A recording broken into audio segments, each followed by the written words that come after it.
Burada haşi olaraq onu qeyd edim. Bəzən mən görürəm bəzi videolarda filan varlığı 3 qismə ayrılırlar. Vacib varlıq, mümkün varlıq və qeyri-mümkün varlıq. Əl-vücudul mümtəni, qeyri-mümkün varlıq. Dostlar, o varlığın bölgüsü deyil.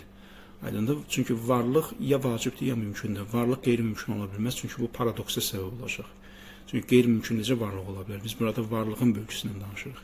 O bölgü başqa bir şeyə aiddir. O nədir? O budur ki, biz zehnimizdə olan məfhumları, anlayışları, məsələn, zehnimdə müəyyən bir anlayış var. Onun xarici aləmə nisbət verəndə 3 ehtimal yaranır. Ya zehnimdəki o mahiyyətin, məfhumun xarici aləmə nisbəti vacibdir, yəni o xarici aləmdə vacibdir ki, olsun, ya mümkündür, yəni xarici aləmdə olub-olmaması bərabərdir, ya da qeyri-mümkündür, yəni o zehnimdə tutduğum məfhum xarici aləmdə mövcud ola bilməz. Baxın, bu üçlü bölgü buna aiddir, varlığın bölgüsünə aid deyil. Xülasə, necə